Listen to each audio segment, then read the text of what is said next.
Welcome to Burning Bright, a weekly podcast presenting poetry and prose from Passenger. This month marks the beginning of baseball season, albeit a little late this year, and we're going to mark it with some pieces about the American pastime. In his early days, 2017 Passenger poet Harry Bauld was an all-Ivy League shortstop at Columbia University. He said that behind every attempt to hit a well-pitched baseball is a long history of daily practice, intense self-reflective focus on technical minutiae, and repetitive revision, which work together to produce wild flashes of natural and seemingly improvised originality. He said that's one of the ways he thinks about writing poetry, too. Here's Harry Bauld's poem, Ball, from his book, The Uncorrected Eye. Danny Sullivan hit an old Spalding, its seams already starting, and tore the cover half off. It flopped like a numb tongue, and we chased it down and groped its gusts like one of the 1,000 alewives we blew up with firecrackers on the banks of the Mystic River.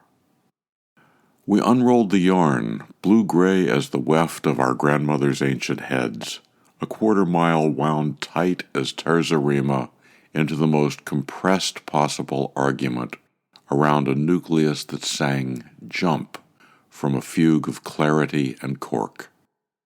This was our first mystery, what is inside and out, secrets of speed and concussion, origin of the impetuous and dangerous in the strictest order, an almost boring vigilance of rules tightly wrapped, exact specs.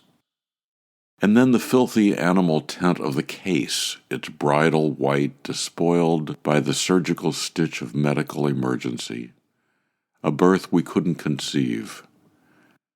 We read the entrails of spin, the stir of inner speculation, centrifugal and planetary.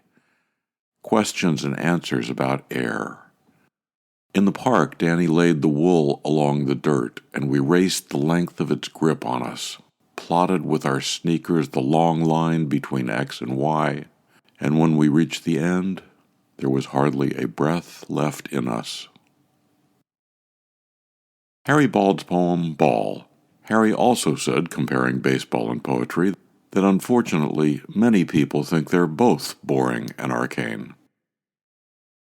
At the lake shore there was another rowboat drawn up. The two Indians stood waiting. Those are the first two sentences of Ernest Hemingway's short story Indian Camp.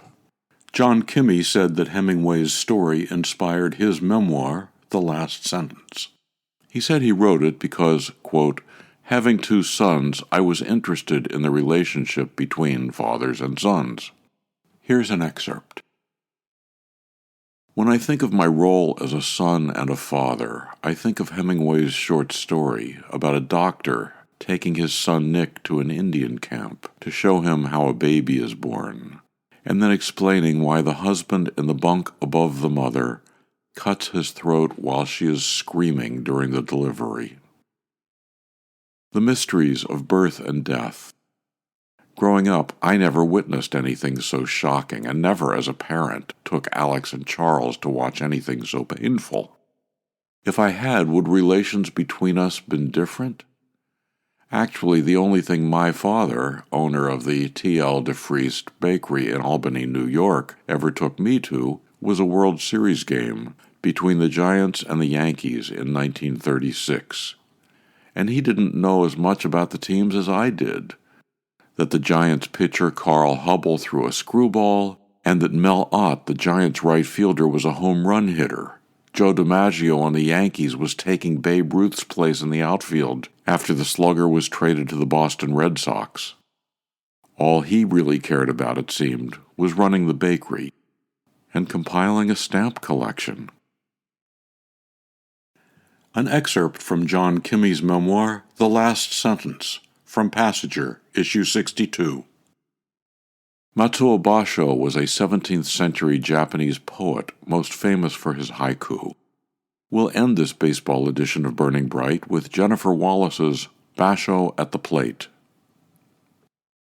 In the frame made by the catcher's butt and the umpire's knee, an April pear tree blooms white against the green, green field. Basho at the Plate, Jennifer Wallace, from her book, The Want Fire.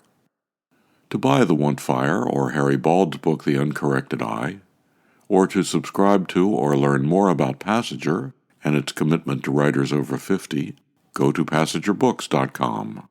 You can download Burning Bright from Spotify, Apple and Google Podcasts, Audible, and a host of other podcast apps.